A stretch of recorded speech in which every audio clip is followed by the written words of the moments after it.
Alright, so we're gonna look at the best narrative slash writing in video games of 2024. And I think we have to start off with our first nominee, and that would be Metaphor. Now, Metaphor is a game that is set in the United Kingdom of Ukronia, a medieval fantasy realm mirroring the contemporary real world. After the assassination of its former king years earlier, an assassination attempt on the prince resulted in him being cursed and falling into a long slumber.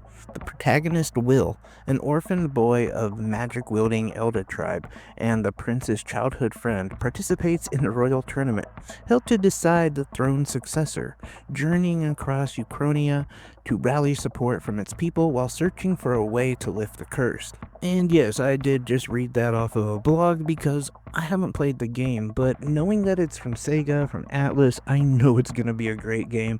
I have heard so many wonderful things about it. I knew it just had to go in the list of best narrative, best writing in games of 2024. Just knowing the pedigree alone from which the game comes from, combined with all the positive reviews and the people that I know personally who have absolutely loved it. Obviously, an Atlas game had to go in there, but unfortunately, I haven't actually played it, so I can't actually give it the crown, but I can say that this is a game I'm really looking forward to playing, and above and beyond, I really just wanted to give it its flowers.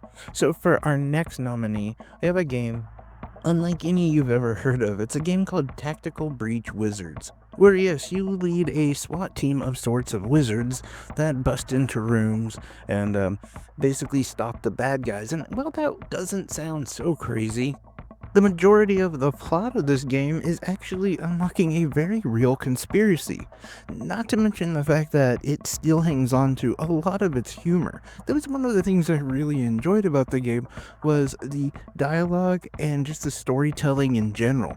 It is not incredibly complex or convoluted, but it does do a great job of telling a really funny, interesting story. If that was it, then awesome.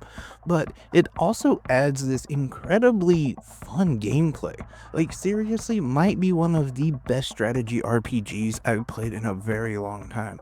All of that combined turns into this incredibly rare gem of a game that I don't think I would have even checked out, not just because of the name, but because it didn't really have much fanfare with it. I hadn't heard about the game outside of just looking up RPGs and RPG strategy games, and I found it, absolutely loved what they were doing, and just kept thinking, like, why aren't more people playing this game? I have no idea. Maybe it's just the name. Maybe because it's an indie title, it doesn't get all of the recognition that the bigger titles do. But it is, without a doubt, a really great game that I think more people should check out.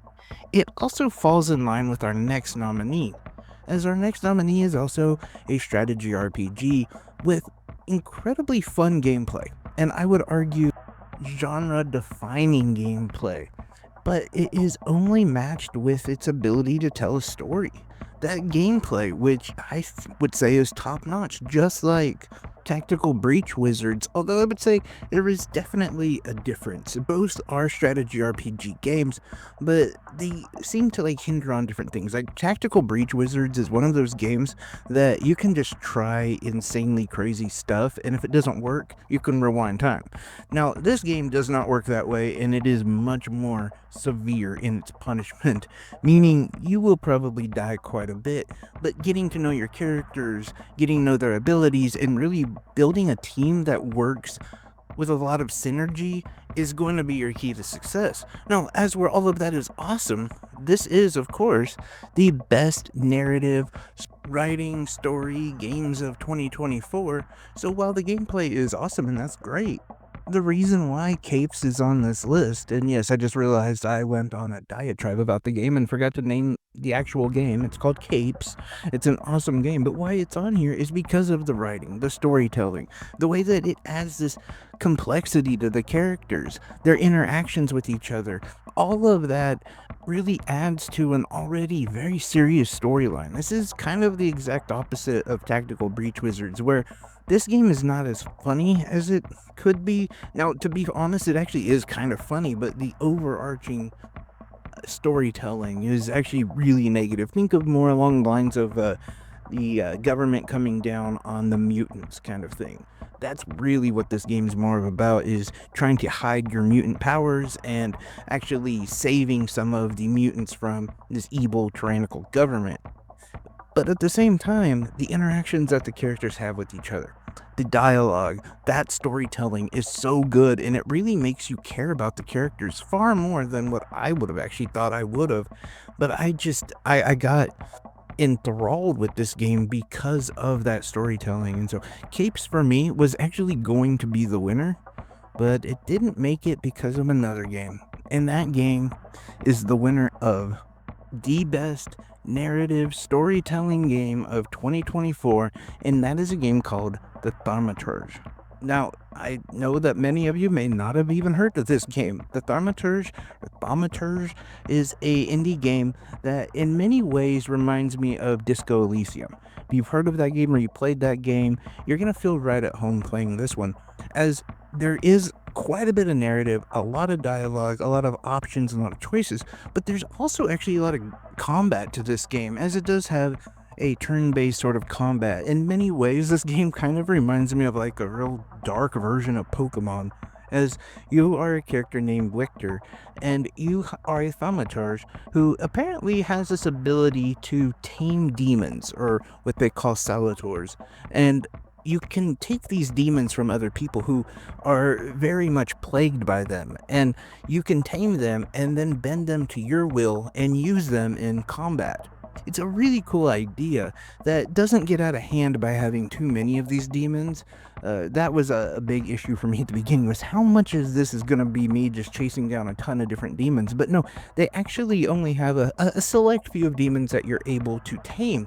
But it's the whole gameplay of finding out who is possessed by these demons, or who is struggling with these demons. Doing the detective work of finding out that story, finding out the character, and tracing down this character, urging them to the point where you're going to get them so irritated that that demon comes out, engage them in combat, and once you're engaged in that combat, that's your opportunity to take that demon and tame them. Now, the story starts off as Victor, as you're ill. You don't know what's going on with you, but you're having a hard time, for one, just taming the salators or the demons, and you're having other issues. So you go to a very well-renowned healer named Rasputin. Rasputin, it helps you, sort of. He doesn't feel like it's stuck. So he does actually kind of become a friend of yours along the way and kind of travels with you as you end up going back to your hometown, getting involved in a very dark, sinister plot against your family. As this game actually does have a lot of geopolitical storylines to it and some real world situations. At the same time, it's also marred and wrapped in this sort of fantastical world. I absolutely love this game and almost missed it. It's a wonderful game. I hope that it's available on more consoles, but right now, if you have the ability to play it, you should, because for us, it is our winner of the best narrative storytelling game of 2024. And now for our next category, which I'm going to run through quickly. I apologize, no disrespect to the genre in general, just that this video is running kind of long. We have time constraints, just like the real, game awards. We have sponsors and stuff, and commercials and ads and junk. Don't think we don't. We're legit. No. Anyway, I wanted to go over the best shooters of 2024. Now, there wasn't a lot, if I'm being honest. Um, Not that I played. There were, of course, going to be some that I think a lot of people are going to point out and be like, oh, you missed this game, you missed that game. But for me, this is just the ones that I was exposed to and the ones that I played. And so this is my list. Now, the first nominee is Helldivers 2. This game hit the ground running, as in many people were so surprised by how big and popular it was. It's a multiplayer online game where you fight like gigantic creatures and different monsters and whatever, and it's incredibly fun, interactive, and one of those games that I think a number of people really enjoyed because of the sense of community. The fact that you could play it with your friends, or you could just hop on by yourself, that you would find a group and just have fun slaying giant monsters. But Although, unfortunately, a lot of the momentum for this game died down after Sony required everybody to sign in and give them your information. A lot of people were not happy about that, even the ones who didn't use a Sony device to actually play the game. And so that really killed the numbers in a lot of ways, and I think it was one of the biggest mistakes that Sony has made in quite a while. Now, the other game that I have in this list is a game called Angerfoot. Now, you may not have heard of this game. It's an indie game that is very much fast paced. You can either kick person or shoot people as you're running down this incredibly chaotic world. Angerfoot is an incredibly fun, fast-paced game that has a simple yet fun story to it. Where I think the biggest thing about this game is just beating your own time. Think of those games like Neon White, where you're just trying to get from point A to point B as quick as possible while taking out enemies. It's a great game and has a lot of fun. But I have to say that the next game, and it's our winner of a Shooter of the Year, and that is a game called Concord. Concord was this amazing multiplayer. I'm kidding. Poor Concord. No, the next nominee I want to talk about is Stalker 2, which is a follow up to an incredibly great game. I think a lot of people took some hints that it was a lot like Fallout in a way, and it kind of is, but not really. It is that same kind of perspective, and yes, you're dealing with like mutated creatures, but there is far more to this game than I would say Fallout. And one of the things that I really appreciated about the game was just the different enemies that you run into, as well as the different strategies you can use to take down the enemies. Now, is it the traditional shooter? No, because I think a lot of the game really has a lot of RPG elements to it that really make it good. So it was hard for me to say this was a shooter or an RPG.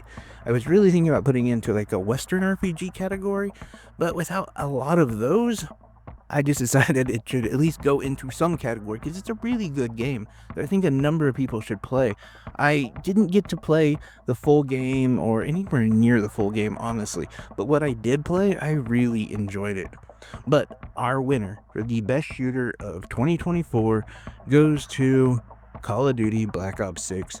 Yes, they did the exact same thing they've done almost every other year or every year by making the same game over and over that we love and that people are addicted to.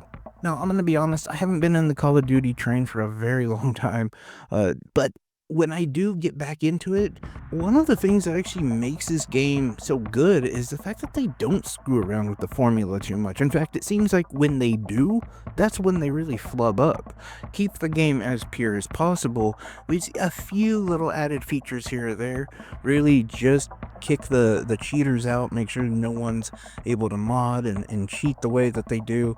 And honestly, you're going to attract a lot of people because this game, I think, is incredibly important and fun to people who are my age, also younger people, and obviously people who are older than me who kind of grew up with the whole Call of Duty thing. So, in my opinion, the fact that yes, they didn't add like a whole bunch more to the game, they did, however, make the story really good. I will point that out. But just the fact they kept it simple and the fact that it's the game that people love and just making another one of those with different maps. And yes, a few more features, different guns, different little system you gotta learn, but still sort of that base same system is why people love it and why we love it. So, Call of Duty Black Ops 6 is our winner for Shooter of 2024. And make sure to stick around for the next category we have coming up.